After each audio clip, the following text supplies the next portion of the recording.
गई हूँ, आप देखिए।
हाँ जी, हो गई अल्पन जी, इसमें तो क्लियर आ रहा है। लोगों के कमेंट वो भी आ रहे हैं ना थोड़े से।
नमस्कार मित्रों, सर्वप्रथम तो मैं जन सुलभ पुस्तकालय मंच का हार्दिक आभार प्रकट करती हूँ कि आज आपने मुझे आप सबसे और अपनी एक कहानी पाठ के लिए आमंत्रित किया। उसके लिए मैं बहुत आभारी हूँ। होगी। नमस्कार शिवदयाल जी, आपका हार्दिक स्वागत है। क्या मेरी आवाज़ आ रही है आपको?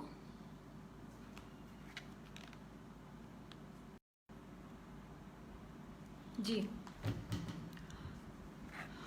मित्रों, आज स्वतंत्रता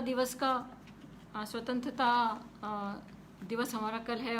इस पर मैं आप सबको पहले तो बधाई देना चाहती हूँ। और आज की जो मैं कहानी प्रस्तुत करने जा रही हूँ, तुम्हारी नंदनी, वो अगर फौरी तौर पे देखा जाए तो वो एक प्रेम कहानी है। लेकिन अगर हम इसे थोड़ा गहराई से देखेंगे तो इसमें कई समस्याएं, कई तरह के हमारे आज जो विडंबनाएं भी रूपों को लेकर ये कहानी बुनी गई है। आज भी हमारी इतना वर्ष हमें स्वतंत्रता को हो गए, लेकिन हम चाहे कितना भी कहें कि आधी आबादी को सभी अधिकार मिल गए हैं, या आधी आबादी के प्रति या बालिकाओं के प्रति हमारी मानसिकता बदल गई है, तो ये अभी नहीं हुआ है। अभी भी हमारी मानसिकता लड़का और लड़की में भेद करने की है। अभी भी हम कई समस्याओं से जूझ रहे हैं।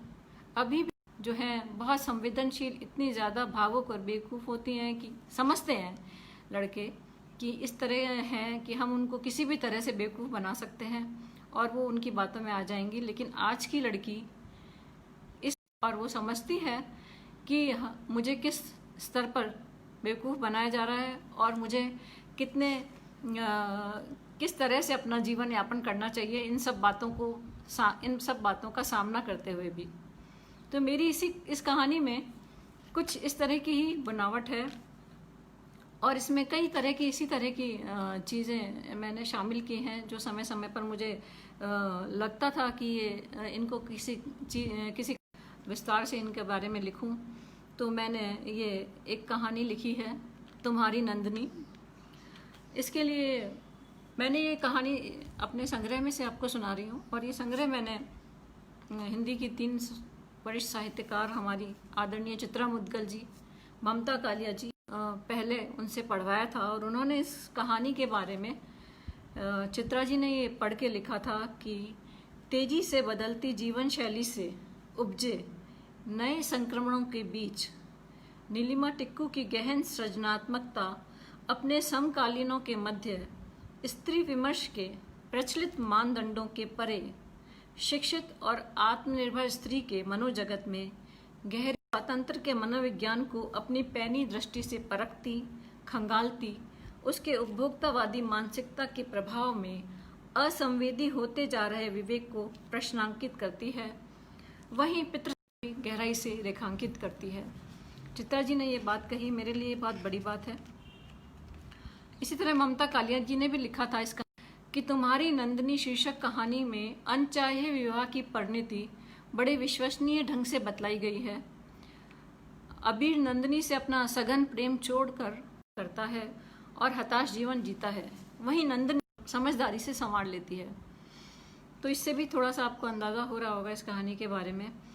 और चंद्रकांता जी ने लिखा है कि मानसिकता वाली, इसमें रूढ़ मानसिकता वाली माँ भी है, जो अपनी अंधविश्वासी सोच के कारण बेटे की जिंदगी में अशांति और असंतोष भर देती है। बेटे के प्रति मोह और बेटियों के प्रति दुर्व्यवहार समाज में कोड की तरह स्थापित है, ये चंद्रकांता जी ने लिखा है। और इस ओर लेखिका ने अपनी कहानी में पात्रों समाज की एक नई सोच को दर्शाया है। तो बहुत उत्साह मिलता है कि अगर हमारी वरिष्ठ देती हैं कि हमने कुछ आज के वर्तमान समय में जो कुछ चल रहा है उसमें हमने कुछ जोड़ने का काम किया है, या हमने कुछ उसको हूबहू है। तो आधी आबादी का संघर्ष मेरी सभी कहानियों में है, अनायास ही आया है, किसी तरह से ये नहीं है कि मैंने जबरदस्ती हालत स्थिति देखते हैं। और जो समाज में, हमारे वर्तमान समाज में जो सब कुछ है, एक मनोवैज्ञानिक कहानी है और हर तरह के पात्र हैं इसमें। तो मैं आपका ज़्यादा समय खराब ना करते हुए, नमस्कार नीलम जी, नीलम कुलश्रेष्ठ जी, मैं आपका हार्दिक अभिनंदन करती हूँ कि आप यहाँ आई हैं। तुम्हारी नंदनी, वासुदेव अधिकारी जी, आपका हार्दिक स्वागत है। तुम्हारी नंदनी, नंदनी हाँ वही थी। 30 साल बाद अचानक उसे देखकर मेरे दिल की धड़कनें बढ़ गई थी। कभी एक दूसरे के साथ जीने मरने की कस्में खाई थी हमने। हड़बड़ाती सी वह सामने से चली आ रही थी। प्लेन में केवल मेरी बगल वाली सीट ही खाली थी। जाहिर सी बात है कि वो वहीं बैठती। मैं जबरन अखबार में आंखें गड़ाए बैठा रहा। विंडो सीट पर निशा पसरी हुई थी।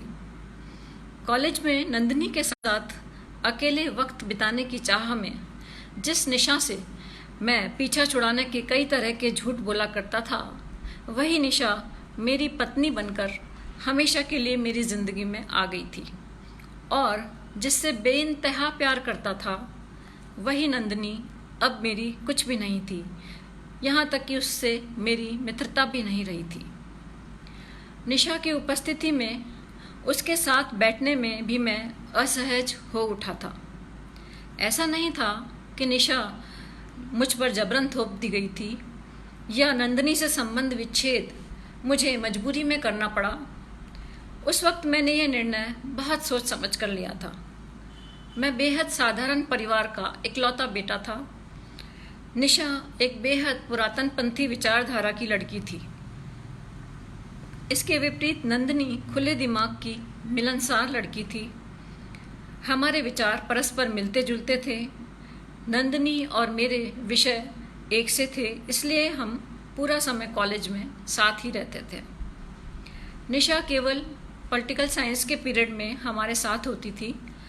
आरंभ में निशा जबरन मुझ पर अधिकार जमाने की कोशिश किया करती थी। उसे मेरा और नंदिनी का साथ फूटी आंख नहीं सुहाता था। मैं बेबस सा एक कालांश के लिए निशा को जैसे तैसे कक्षा में झेल पाता था। धीरे धीरे निशा समझ गई थी कि मैं नंदिनी से ही प्यार करता हूँ।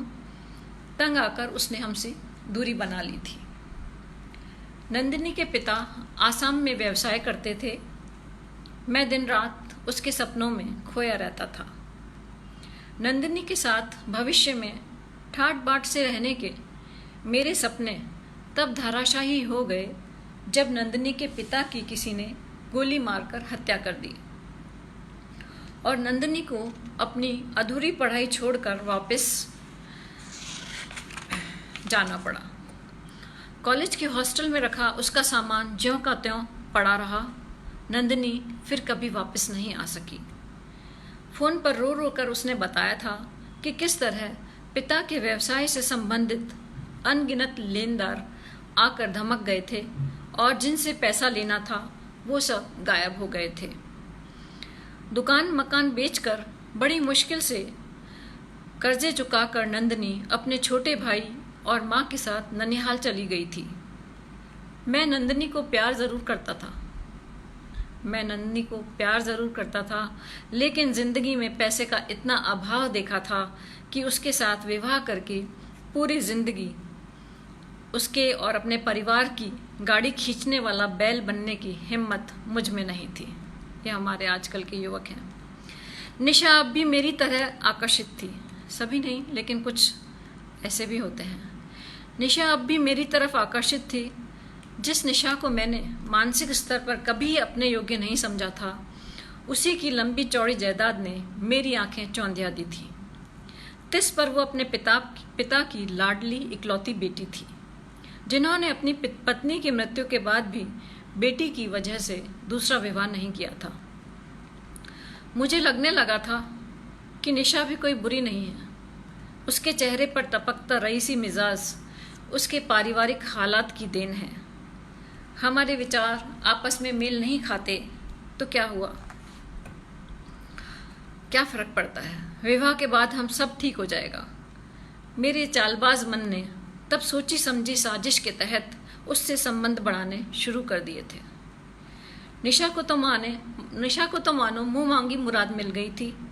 निशा से विवाह मेरी जिंदगी का पहला और आखिरी निर्णय साबित हुआ था। उसके बाद की जिंदगी में मैंने कभी किसी मुकाम पर कोई निर्णय नहीं लिया था या निर्णय लेने की स्थिति में ही नहीं रहा, ये दीगर बात है। मुझे अब भी याद है, निशा के पिता द्वारा दिए गए हमारे विवाह के रिसेप्शन में वो गर्व से ऐंठी मेरे पास बैठी हुई थी और कॉलेज का फ्रेंड सर्कल, जिनके साथ मिलकर मैं सदा निशा से पीछा छुड़ाने के उपाय सोचा करता था, मुझे आकर बधाई दे रहा था। किसी की आंखों में हैरत, किसी नज़र में व्यंग, तो कोई तरस खाती निगाहों से मुझे सांत्वना दे रहा था। एक दो तो कान में फुसफुसा गए थे, बेटा देखने में ही सीधा लगता था तू, लेकिन मोटी मुर्गी फंसा ली। अब जिंदगी भर कुछ करने की ज़रूरत नहीं है। हमारा मान तो ससुर के पैर पकड़ ले। तर जाएगा। मैं ढीठ बना सारी चुगलबाजियां नज़रअंदाज करता रहा था। विवाह के बाद मैंने भी निशा की खुशी में ही अपनी खुशी मान ली थी। मिट्टी का माधो बना जिंदगी को गुजरते हुए देख रहा था।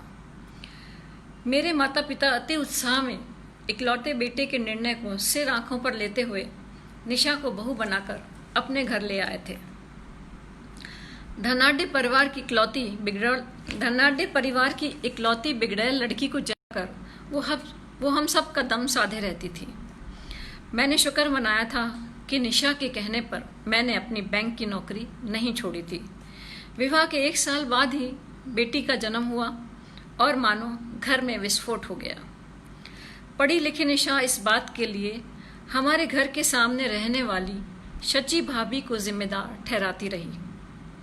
निशा का कहना था कि रोज सुबह शची भाभी अपनी दोनों बेटियों को स्कूल बस के लिए छोड़ने के लिए बाहर खड़ी होती थी और वह सुबह उठते ही बालकनी में उनका चेहरा देखती थी, इसीलिए उसके भी लड़की पैदा हो गई। जहां मैं उसकी इस बेतुकी बात से हैरान था, वहीं माँ बाबूजी इतनी पढ़ी लिखी बहू की ऐसी बात सुनकर शर्मिंदा हो उठे थे। बेटी को देखने आई शची भाभी को निशा ने मुंह बनाते हुए यह बात कह भी दी थी। उसके बाद से वो हमारे घर कभी नहीं आई। इस घटना से एक दूसरे के सुख दुख में वर्षों से साथ निभाते एक अच्छे पड़ोसी के स्नेह से हम हाथ धो बैठे थे। जिंदगी एक अलग ही ढर्रे पर चलने लग गई थी। निशा दूसरी बार माँ बनने की तैयारी कर रही थी और इस बार वो अपने पिता के घर चली गई थी। इसके पीछे टोटका यही था कि रोज सामने वाली शची भाभी का मुंह नहीं देखना पड़ेगा। मुझे भी अक्सर ससुराल जाना पड़ता। एक रात अचानक ससुराल से फोन आया कि सीढ़ियों से गिरने की वजह से निशा का गर्भपात हो गया है। शहर के एक बड़े नर्सिंग होम में भर्ती निशा की हालत बहुत गंभीर थी। पानी की तरह पैसा बहा और किसी तरह निशा बच गई थी, लेकिन डॉक्टर ने चेतावनी दे डाली थी कि उसका गर्भाशय बहुत कमज़ोर हो गया है, इसलिए भविष्य में उसके लिए माँ बनना बहुत खतरनाक साबित हो सकता है। इतना सब होने के बाद भी निशा के चेहरे पर दुख या परेशानी के चिन्ह दिखाई नहीं दिए। अब वो अपना अधिक समय पिता के घर ही व्यतीत करती थी। ससुराल और घर के बीच झूलता मैं कई बार निशा की तुलना अनायास ही नंदिनी से करता हुआ पश्चाताप से भर उठता था। नंदिनी से मैंने संबंध खत्म करते हुए फोन पर उसे माता पिता के सामने सिर झुकाए श्रवण कुमार वाले अपने रूप का हवाला दिया था। उसने भी मेरे निर्णय को उचित ठहराते हुए मानो मुझे आज़ाद कर दिया था। पढ़ लिख कर भी निशा ने नौकरी नहीं की थी। उसका कहना था कि जिन घरों की स्थिति फटीचर होती है वहीं औरतों को नौकरी करनी पड़ती है। इसी सोच के साथ वह अपने पिता के पैसों पर ऐशो आराम की जिंदगी निकाल रही थी। मैं बैंक में मैनेजर बन गया था। निशा और उसके व्यवसायी पिता की नज़रों में वो एक टुच्ची नौकरी थी। मैं अपनी नौकरी से संतुष्ट था। 10 से 5 घर से बाहर चैन की सांस लेता था और इसी बहाने अपने स्वाभिमान को भी कायम रख पा रहा था। निशा को बेटी में ज़रा भी रुचि नहीं थी। दादा दादी और नौकर मिलकर नन्ही समिधा को संभाल लेते थे। जेवर कपड़ों से लदी फदी निशा अपने पिता के सोशल सर्कल में मूव करती थी। कभी कभी मुझे भी सूट बूट पहनाकर नुमाइश की तरह साथ ले जाती थी। मैं खुद ऐसी दिखावों की बड़ी बड़ी पार्टियों से बचने की कोशिश में लगा रहता था। बेटी 3 साल की हो गई थी कि अचानक एक दिन निशा मेरे कानों में फुसफुसाई, तुम फिर से पिता बनने वाले हो। मैं दहल गया था। क्या कह रही हो निशा, तुम होश में तो हो? पता है ना डॉक्टर ने तुम्हें मना किया था, बच्चे की वजह से तुम्हारी जान को खतरा भी हो सकता है। बेहद लापरवाह सी बोली थी वो। मुझे कुछ नहीं होगा, पिताजी बड़े से बड़ा डॉक्टर खड़ा कर देंगे। हुआ भी यही। निशा पूरे 9 महीने अस्पताल में बेड रेस्ट करती रही। और सिजेरियन ऑपरेशन द्वारा उसने एक बेटे को जन्म दिया। उसकी हालत ठीक नहीं थी, लेकिन बेटे को जन्म देने की खबर सुनकर, देखिए आप मानसिकता हमारी, उसकी हालत ठीक नहीं थी, लेकिन बेटे को जन्म देने की खबर सुनकर उसकी मानसिक हालत के साथ ही शारीरिक हालत में भी आश्चर्यजनक रूप से सुधार होने लगा। कई दिनों तक अस्पताल में रहने के बाद निशा वहां से सीधी अपने पिता के घर चली गई, जहां दिन रात खड़ी नौकरों की फौज ने उसे फिर से स्वस्थ कर दिया था। अक्सर पलंग पर लेटी गरिष्ठ खाना खाती निशा एक थुलथुल काया की मालकिन बन गई थी। गर्व से दपदपाती वह हर समय अपने बेटे की बलैया उतारती रहती। अक्सर कहती, मेरे पिता की लंबी चौड़ी जायदाद संभालने के लिए एक वारिस बेहद जरूरी था। अगर दूसरी भी बेटी हो जाती तो क्या कर लेती तुम? नमस्कार संगीता जी, आपका स्वागत। रूबी जी आपका स्वागत। सरोज मालपानी जी आपका स्वागत है। एस भाग्यम शर्मा जी आपका स्वागत है। अगर दूसरी भी बेटी हो जाती तो तुम क्या कर लेती? मेरी बात सुनकर उसने मुझे घूरते हुए कहा, तुम बहुत मूर्ख हो अबीर, इसलिए मैंने तुम्हें कभी बताया नहीं। इससे पहले जो मेरा गर्भपात हुआ था वो मैंने स्वयं करवाया था, क्योंकि मेरे गर्भ में बेटी थी। निशा, तुम पागल तो नहीं हो? बिना मुझसे पूछे? चलो पूछा नहीं, लेकिन अपनी जान की भी फिक्र नहीं की तुमने। तुम्हें कुछ हो जाता तो हमारी नन्ही बेटी का क्या होता? और एक मासूम की जान लेने से पहले तुम्हारा दिल नहीं दहला? वो बेहद लापरवाह अंदाज में बोली, सब ठीक हो गया ना? और इस बार भी टेस्ट करवाया था ना? लड़का था, इसीलिए ये रिस्क लिया। निशा की बात सुनकर मैं बेहद व्यथित हो उठा था। धीरे धीरे मैंने गौर किया कि निशा के बेटा होने से मेरे अपने माता पिता भी बेहद खुश हैं। पहले उन्हें बुरा लगता था कि निशा पीहर में जाकर रहने लगी थी, लेकिन अब उन्हें कोई ऐतराज़ नहीं है। होता जो हुआ है, और उनके इकलौते बेटे का, क्योंकि बेटा इकलौता ही है, वो पोता हुआ तो माँ बाप बहुत खुश थे। उनके खानदान का वारिस आया है। पहले मुझे ऐसी बातों पर मन ही मन बहुत हंसी आती थी। नंदिनी को हमेशा से, नंदिनी को याद कर रहा है वो, नंदिनी को हमेशा से बेटी अच्छी लगती थी, और मुझे भी। मैं अक्सर सोचता था, बेहद मामूली परिवार से संबंध रखता हूँ, मेरे पास कौन सी बाप दादा की लंबी चौड़ी जायदाद है या कोई बहुत बड़ा व्यवसाय है जिसे चलाने के लिए वारिस ही होना चाहिए। लेकिन अब धीरे धीरे मैं भी इन सब के रंग में रंगने लगा था। नमस्कार लाड जी, बहुत आभार आप यहाँ आए हैं। शशि मंगल जी नमस्कार। लेकिन अब मैं भी धीरे धीरे इन सब के रंग में रंगने लगा था। कहाँ सोचा करता था कि विवाह के बाद मेरा साथ रहकर निशा के विचार बदल जाएंगे। उल्टा मैं ही निशामय होने लगा था। निशा के बार बार कहने से मुझे भी बेटे के बाप होने का गर्व महसूस होने लगा था। मुझे लगने लगा कि शायद मेरी आदर्शवादी सोच बेवकूफ़ी से भरी थी। जिंदगी में बेटा होना बहुत बड़ी बात है। निशा ने अपनी जान पर खेलकर मुझे तोहफे के रूप में बेटा दिया है। अब मैंने अपने माता पिता को महत्व देना कम कर दिया था। मेरे लिए निशा और दोनों बच्चों की दुनिया ही सब कुछ थी। बेटी का नाम समिधा मैंने ही रखा था, क्योंकि निशा को उस समय बेटी में कोई रुचि नहीं थी। इसीलिए उसने मेरे रखे नाम पर भी कोई आपत्ति नहीं की थी। लेकिन अब बेटे के जन्म पर उसने मेरे द्वारा सुझाए गए नाम से असहमति जताते हुए उसका नाम निशांत रखा। हंसते हुए कभी कभी वह कहती थी, तेरे आने से मेरे जीवन में उजाला आ गया। तेरे जन्म पर मेरा अंत करीब करीब पास ही आ पहुंचा था। बेटे के जन्म के बाद तो निशा ने मुझे पूरी तरह से भुला दिया था। नौकरों के साथ घिरी उसकी देखभाल में लगी रहती। जब कभी मैं उसका साथ चाहता तो वो बिदक जाती। अब ये चोचले छोड़ो, मैंने तुम्हें 2 बच्चे दे दिए, तुम्हारा परिवार पूरा हुआ और मेरा कर्तव्य। पत्नी का भी कुछ कर्तव्य होता है, ये उसकी समझ में नहीं आता था। या वो जानबूझकर समझना ही नहीं चाहती थी। युवावस्था में ही मुझे जबरन वैराग्य ढोना पड़ रहा था। ऐसे में नंदिनी कई बार याद आ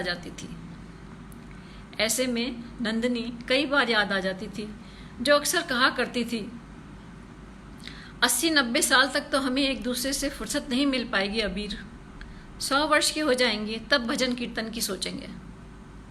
उसकी बात सुनकर मैं जोरदार ठांका लगाता था। बहुत नेक ख्याल हैं बालिके, तुम साथ होगी तो जिंदगी में रसगुल्ले रहेंगे नंदी। नमस्कार रानू जी, आपका हार्दिक स्वागत है। इस बीच समय ऐसे निकला जैसे मुट्ठी से रेत।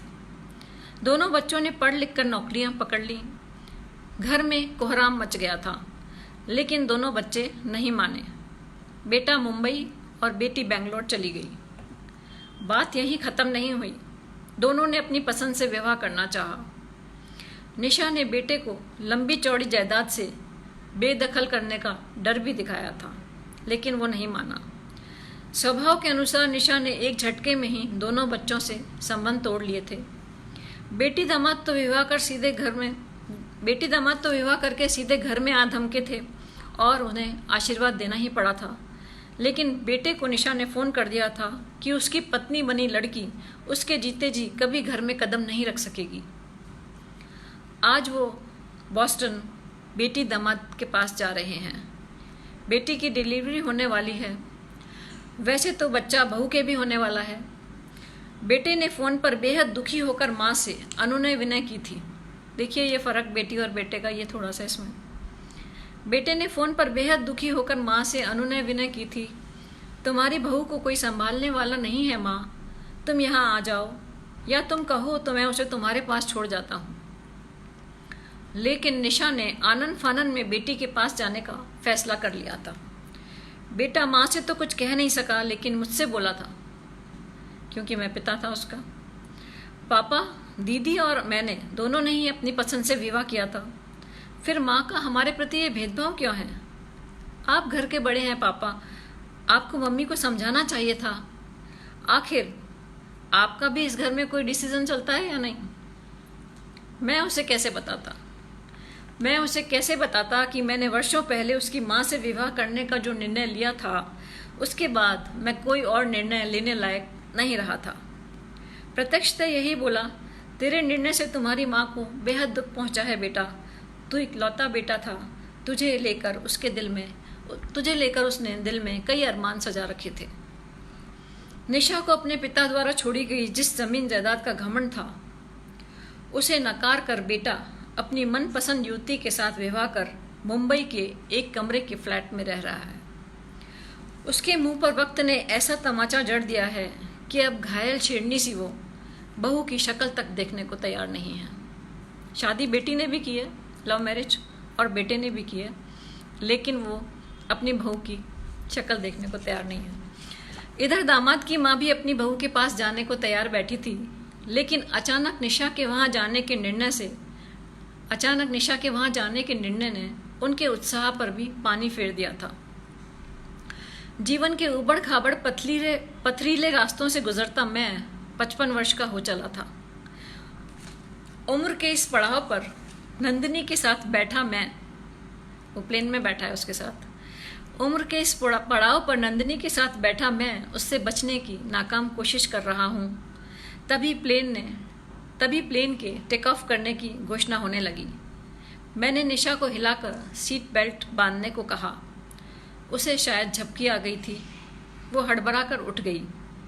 उसने उचक कर मेरे पास वाली सीट पर किसी महिला को बैठे देखा और फूहड़ता से मुस्कुराते हुए आंख से इशारे करने लगी। मैं जानबूझकर अपना मुंह उसकी तरफ कर उसकी बेल्ट बांधने में मदद कर रहा था। कब तक यूं गर्दन टेढ़ी करके बैठा रहूँगा, यही सोच रहा था कि तभी चिर परिचित, निशा तुम कमाल है, तुम तो बिल्कुल ही पहचान में नहीं आ रही हो। माशाअल्लाह, बीर सिहर गया था। मैं सोच रहा था कि निशा को मेरी पत्नी के रूप में देखकर नंदिनी ने न जाने मेरे बारे में क्या सोचा होगा। वहीं नंदिनी के इस मजाक से कहीं पत्नी भड़क न जाए, सो तुरंत बोल उठा, खाते पीते घर की लड़की है, हट्टी कट्टी दिखनी चाहिए, तुम्हारी तरह ज़ीरो फिगर के चक्कर से दूर है। वह मुस्कुराई, ऐसा कुछ नहीं है, अपन तो न सावन हरे न भादो सूखे, जैसे थे वैसे ही हैं। अबीर उसकी बात का अर्थ समझने की कोशिश कर रहा था, लेकिन नंदिनी के चेहरे पर पुराने संबंधों की लेश मात्र भी झलक दिखाई नहीं दी। वह बेहद सामान्य दिख रही थी।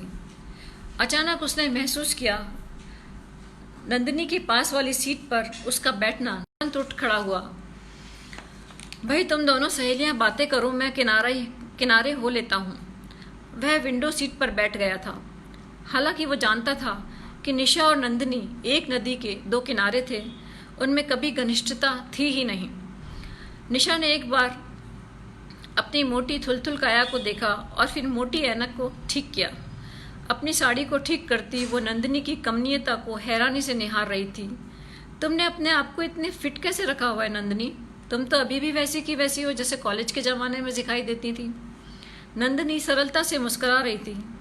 ऐसा कोई फिटनेस का प्रयास मेरी तरफ से नहीं हुआ, अपने आप ही सब हो रहा है।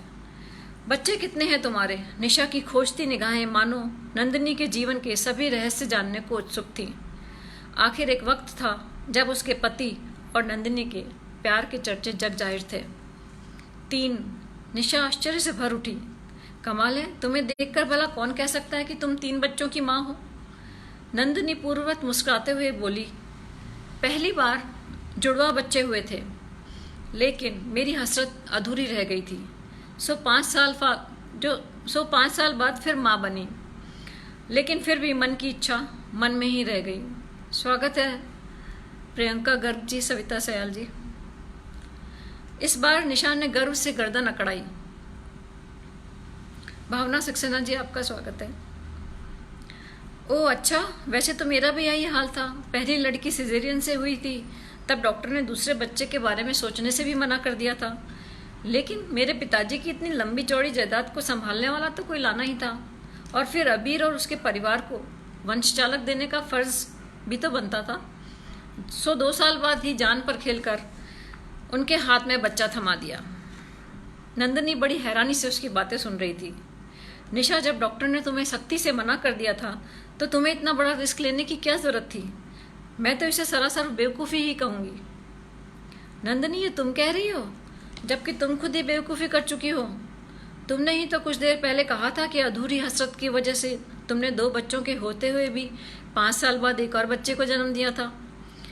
मेरी बात अलग थी, मैं पूरी तरह स्वस्थ थी, इसलिए एक और चांस लिया था। निशा का चेहरा कुटिलता से टेढ़ा हो गया था। नंदिनी, हैरान हूँ, तुम औरत होकर भी एक दूसरी औरत का दर्द नहीं समझती हो। अबीर ने बात को नज़रअंदाज किया। छोड़ो ये सब बातें, लेकिन निशा दया भाव दिखा रही थी। नंदिनी, 3 बच्चों के बाद भी तुम्हारी उसकी बात सुनकर नंदिनी खिलखिलाई। हाँ, पहले मैं भी काफ़ी समय तक मायूस रही, लेकिन ये सब चीज़ें हमारे हाथ में कहाँ हैं? उसकी बात बीच में काटते हुए अबीर ने फिर हस्तक्षेप किया। अब छोड़ो, हमारा इरादा तुम्हारे जख्मों को कुरेदने का बिल्कुल नहीं है। खुशी की बात यह है कि हम अपनी बेटी के पास जा रहे हैं। निशा चहकी। हाँ, वो एक्सपेक्ट कर रही है इस महीने के अंत तक, और तुम नंदिनी मुस्कुराई। पतिदेव अपना बिजनेस में व्यस्त हैं, वो बाद में आएंगे। वैसे मैं भी इसी काम से जा रही हूँ। श्रद्धा भी एक्सपेक्ट कर रही है। निशा के स्वर में व्यंग का पुट था। अच्छा, कौन से नंबर वाली बेटी है? पहले नंबर वाली, कहती नंदिनी खिलखिलाकर हंसती। निशा उसके चेहरे पर दर्द की लकीर ढूंढने का प्रयास कर रही थी, लेकिन वो बेखबर बिंदास हंसे जा रही थी। हंसते हंसते ही बोली, मेरी 3 बेटियां बॉस्टन, न्यूयॉर्क और न्यू जर्सी में जा बसी हैं। निशा का दिल अब भी नहीं भरा था, मानो कॉलेज के ज़माने की पुरानी खुंदक आज ही निकालने को ठाने बैठी थी। ओह, तो तुम पति पत्नी अकेले ही रह रहे हो? नंदिनी खिलखिलाई। हम अकेले कहाँ हैं, दोनों साथ मिलकर रहते हैं, बढ़िया टाइम पास होता है। यूँ समझो कि पहले तो 3 बच्चे पालने, उन्हें सेटल करने में व्यस्त थे, अब रियल सेंस में हनीमून मना रहे हैं। सारे रिश्तेदार दोस्तों से मिलते जुलते रहते हैं, समय का पता ही नहीं चलता। अभी प्लेन में आने से इसीलिए देर हो गई कि जनाब फ़ोन पर फ़ोन किए जा रहे थे। आराम से जाना, मैं जल्दी आने की कोशिश करूँगा, यही कह रहे थे बार बार। मेरा तो अभी से मन ही नहीं लग रहा। बड़ी मुश्किल से फ़ोन बंद किया उनका। आज तो उन्होंने मेरा प्लेन छुड़वाने की ही ठान ली। कमी है, तुम तो साथ रहकर रिश्तों का मज़ा ले रहे होंगे, नंदिनी ने कहा। नंदिनी की बातों से वैसे ही निशा के दिल पर सांप लौट रहे थे, लेकिन आखिरी प्रश्न ने तो उसका मुंह फकी कर दिया था। मैंने तुरंत बात संभाली। अरे नहीं भाई, हम युवा बच्चों के बीच कबाब में हड्डी बनकर नहीं रहना चाहते। निकाले बच्चे मुंबई में रहते हैं और हम भी मस्ती से लखनऊ के अपने बंगले में सुकून से रहते हैं। ना चाहते हुए भी बंगले शब्द पर ज़्यादा जोर दे बैठा था। अपने आप को नंदिनी से कम खुश कैसे बताता। हमारे जज्बातों से बेखबर वो खिलखिलाई, यानी अकेले ही रहते हो। इस बार भी बड़ी सफाई के साथ मैंने झूठ बोला। नहीं, जब मर्जी होती है मुंबई रहते हैं, घर की याद आ जाती है तो लखनऊ आ जाते हैं। हम भी बिंदास पंछी हैं। थोड़ी देर के लिए निशा वॉशरूम में चली गई और इसी बीच नंदिनी वॉशरूम में चली गई थी। इसी बीच निशा अपने जाहिल रूप में लौट आई थी। तुम इससे प्यार की पींगे बढ़ा रहे थे। विवाह कर लेते तो तुम्हारी सो कॉल्ड आदर्शवादी दोस्त 3 लड़कियों की लाइन लगा देती। उसकी मूर्खतापूर्ण सोच पर मैं लज्जित हो उठा था। उसके अंदर अभी भी कुंडली मार कर बैठे शक के फन को कुचलने के लिए मैंने इतना ही कहा, छोड़ो, तुम भी कहाँ कॉलेज की बचकानी बातें याद कर रही हो। उस समय हमारी उम्र ही क्या थी, वो एक बचपना था। तुम्हारा शुक्रगुजार हूँ, तुमने प्यारे प्यारे 2 बच्चे उपहार में दिए, लेकिन तुम अपने बेटे के साथ ज्यादती कर रही हो। निशा ने खा जाने वाली नज़रों से मुझे घूरा। बेटा तो मेरा ही है, लेकिन वो उस जादूगरनी के बिना मेरे घर में रहने को तैयार नहीं है। तो तुम क्यों नहीं उसे अपने घर में आने की स्वीकृति दे देती। अपनी बहू को अपना लो निशा, वो भी किसी की बेटी है। वह धीरे से गुर्राई। मैं बेटी के पास अपना गम हल्का करने जा रही हूँ। फालतू के उपदेश मत झाड़ो। पुरानी प्रेमिका को देखते ही कहीं तुम्हारा पुराना प्रेम फिर से हिलोरे तो नहीं मारने लगा, जो मेरी कमियां गिनानी शुरू कर दी। ये तुम्हारी नंदिनी 3 बेटियों की माँ बनकर भी ऐसा दिखावा कर रही है जैसे कुछ हुआ ही ना हो। बड़ा घमंड था ना इसे अपनी योग्यता पर। पढ़ाई लिखाई, गाना, नृत्य, पेंटिंग, डिबेट, हर चीज में पारंगत होने को उछलती रहती थी। यहाँ मात खा गई ना मुझसे बनावटी औरत। मुझे नंदिनी पहले की तरह ही सरल सहज लग रही थी। कहीं से भी बनावटीपन का एहसास नहीं हो रहा था। तभी नंदिनी को आते देख मैं फुसफुसाया, अब चुप भी करो, कुछ अनछंट मत बोल देना, उसे बुरा लगेगा। निशा चौंकी। लगता है अभी तक भुला नहीं पाए अपने पहले प्यार को। निशा को खुश करने के लिए मुझे दिल पर पत्थर रखकर कहना पड़ा, पहला प्यार माय फुट। उसकी ये बातें सुनकर निशा ने चैन की सांस ली। पूरी यात्रा के दौरान निशा ने नंदिनी को बोलने का मौका ही नहीं दिया। बड़ा चढ़कर अपने बेटे की तारीफ करती रही और नंदिनी भी एक अच्छे श्रोता की तरह मुस्कुराकर उसकी बातें सुनती रही। एम्स्टर्डम पहुंचने पर जब नेट शुरू हुआ तो उसके दामाद का मैसेज मिला कि उसकी अर्जेंट मीटिंग आ गई है और तो वो टैक्सी से ही घर आ जाएं। एम्स्टर्डम से बॉस्टन रास्ता रहा। भरत चंद्र बॉस्टन एयरपोर्ट पर नंदिनी को लेने आए युवक को नंदिनी के पैर छूते हुए देखकर अबीर आश्चर्य से भर उठा। कितना सभ्य दामाद है। नंदिनी ने परिचय कराया, बेटा इनसे मिलो, ये मेरे कॉलेज के फ्रेंड अबीर और उनकी वाइफ निशा, और ये मेरा बड़ा बेटा। निशा को नंदिनी के दामाद का प्रेम सहन नहीं हो रहा था। जल भुन गई थी। मन ही मन सोच रही थी कि कैसी जादू ऐसे काबू में किया हुआ था कि वो आंख उठाकर भी उसकी तरफ नहीं देखता था, और अब दामाद को भी पालतू कुत्ता बना रखा है। विदेश में रहते हुए भी स्नेह बरसाती रही। नंदिनी के दामाद ने अबीर और निशा को टैक्सी में बिठाते हुए अपना कार्ड थमा दिया था, जिसे देखे बिना ही अबीर ने अपनी जेब में रख लिया था। पराया देश है, न जाने कब जरूरत पड़ जाए। एक दिन अचानक से बेटी को लेबर पेन शुरू हो गए। दामाद और निशा उसे लेकर अस्पताल चले गए थे। काफ़ी देर बाद दामाद का फ़ोन आया था कि बेटी को लेकर लेबर रूम में जा रहे हैं और उसके मोबाइल की बैटरी ख़त्म होने वाली है। चार्जर भी वो घर पर ही भूल गए थे। दामाद का फ़ोन आए करीब 6 घंटे बीत गए थे। मैं इधर से उसका फ़ोन लगा रहा था और उधर से फ़ोन स्विच ऑफ है का संदेश आ रहा था। मैं घबरा रहा था, बेटी एनीमिक है, परदेश में बैठे हैं, भगवान सब ठीक करे। तभी अचानक मुझे नंदिनी का ख्याल आया। हालांकि निशा के शक्की स्वभाव की वजह से मैंने उसे अपने घर का नंबर नहीं दिया था, लेकिन उसके दामाद ने मुझे अपना कार्ड दिया था। काफ़ी तलाशी के बाद पुरानी जीन्स में से उसका कार्ड निकल आया था। नाम पढ़कर ठिठक गया, डॉक्टर कबीर जायसवाल। मैं वर्षों पुरानी कॉलेज की रोमानी दुनिया में पहुंच गया था। किन्हीं रोमांटिक पलों में उसने नंदिनी का हाथ पकड़कर कहा था, विवाह के बाद बेटा हुआ तो उसका नाम कबीर रखेंगे। धत कहती नंदिनी शर्म से लाल हो गई थी। संयोग ही है कि नंदिनी के दामाद का नाम भी कबीर है। उसने अपने सिर को झटकते हुए कार्ड से नंबर डायल किया। उधर मैसेज रिकॉर्डर पर चला गया था। वह इतना ही बोल सका, मैं अबीर सिन्हा, मेरे घर तो बात करवाइएगा। तुरंत ही नंदिनी का फ़ोन आ गया था। हेलो अबीर, कैसे हो? मैं ठीक हूँ नंदिनी, तुमने बताया नहीं कि तुम्हारे दामाद डॉक्टर हैं। नंदिनी चिरपरिचित अंदाज में खिलखिलाई। पूरे सफ़र में निशा ने मुझे बोलने का अवसर ही कहाँ दिया। मुझे तो लगता है कि तुम अपने काम में कुछ ज़्यादा ही व्यस्त रहते हो और बेचारी निशा को कुछ बोलने का अवसर ही नहीं देते हो। इसीलिए पूरे सफ़र में निशा अपने मन का गुबार निकालती रही। वैसे मैं हॉस्पिटल जा रही हूँ, मेरी बड़ी बेटी के नन्ही परी हुई है, उसे लेने जा रही हूँ। ओ नंदिनी, मेरी बेटी भी वहीं एडमिट है, क्या तुम मुझे वहाँ ले जा सकती हो? हाँ हाँ, क्यों नहीं, हम तुम्हारे घर के पास से ही निकलेंगे। अस्पताल वहाँ से ज़्यादा दूर नहीं है। कुछ ही देर में मैं नंदिनी और उसके दामाद के साथ अस्पताल जा रहा था। नंदिनी बेहद खुश थी। अरे तुम मुंह लटकाए क्यों बैठे हो अबीर, मुझे बधाई नहीं दोगे? मैंने गौर से उसका चेहरा देखा। उसके चेहरे पर छाई खुशी में दुख की हल्की सी परछाई भी नहीं थी। अस्पताल पहुंचने पर पता चला मेरी बेटी के बेटा हुआ है। निशा का चेहरा खिला हुआ था।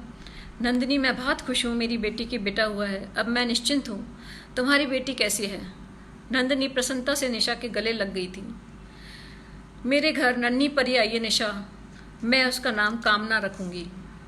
निशा विस्मित से उसे घूर रही थी। धीरे से मुझसे बोली, लगता है बेटियों के गम ने इसे पागल कर दिया है।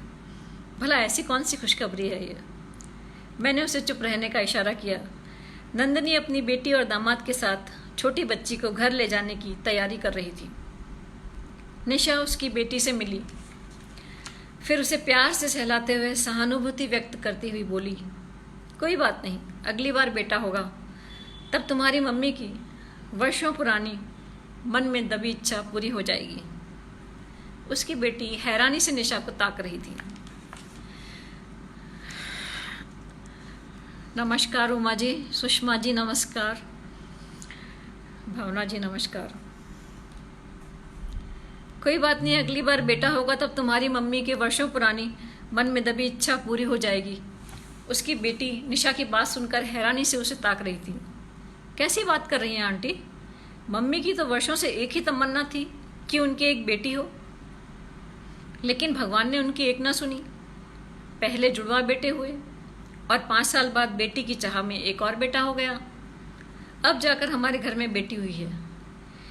उनकी वर्षों की साथ पूरी करी है मैंने वो गर्व से सिर ऊंचा किए प्रसन्नता से चहक रही थी। क्या? निशा तो मानो आसमान से जमीन पर आ गिरी थी। मैं भी कम हैरान नहीं था। निशा की आवाज़ लड़खड़ा गई थी। तो तुम नंदिनी की बहू हो? वो मुस्कुराई। हाँ, समाज के हिसाब से वही रिश्ता है, पर वो मेरी मम्मी है और मैं उनकी बेटी। वो मेरी मम्मी है और मैं उनकी प्यारी बेटी, है ना मम्मा? और अपनी पोती को गोद में उठाए भाव विवल नंदिनी ने उसे चूम लिया। मेरी बरसों पुरानी मनोकामना पूरी हो गई, मेरी कामना आ गई। फिर प्यार भरी नज़रों से अपने बेटे बहू को देखते हुए अपने बेटे से बोली, बेटा मुझे तेरी पसंद पर गर्व है। निशा उनके आपसी प्रेम को देखकर हैरान थी। उसे ये सब हजम नहीं हो रहा था। इधर उसके बेटे के साथ चलते हुए मुझे ना जाने क्या सूझा। अब देखिए मानसिकता, लड़का जब किसी लड़की को प्यार करके और प्यार करता है और बाद में उसे धोखा देके छोड़ देता है, लेकिन मिलने के बाद भी उसके मन में कहीं ना कहीं ये चाह रहती है कि वो लड़की अभी भी उसे चाहती होगी। इधर उसके बेटे के साथ चलते हुए मुझे न जाने क्या सूझा कि मैं अचानक बोल उठा, तुम्हारे घर में सभी बच्चों के नाम नंदिनी ने ही रखे हैं ना? कितना सुंदर नाम है तुम्हारा, कबीर। मैं अब अपने पुराने प्यार के सुरूर में आ गया था। तभी कबीर मुस्कुराया, नहीं अंकल, मेरा नाम मम्मी को तो बिल्कुल भी पसंद नहीं था। मेरे पापा का नाम दीपक है, मम्मी ने तो मेरा नाम सुदीप रखा था, लेकिन मेरी दादी को कबीर नाम पसंद था, इसीलिए ना चाहते हुए भी कबीर नाम ही रखना पड़ा। मम्मी तो आज भी मुझे प्यार से सुदीप ही कहती हैं। उसकी बात सुनकर मैं दिवा स्वप्न से यथार्थ की पथरीली जमीन पर आ गिरा था। दूर जाते उस खुशहाल परिवार को मैं तब तक ताकता रहा जब तक वो मेरी आंखों से ओझल नहीं हो गए। तभी निशा ने मेरे कंधे पर अपना हाथ रखते हुए अपने चिर परिचित अंदाज में जहर उगला। चले गए वो लोग, कमाल की चालबाज लड़की है ये तुम्हारी नंदिनी। सफर में सारे रास्ते मजे ले लेकर हमारी अपने बारे में एक शब्द भी नहीं बताया। पत्नी न जाने क्या क्या बड़बड़ाती रही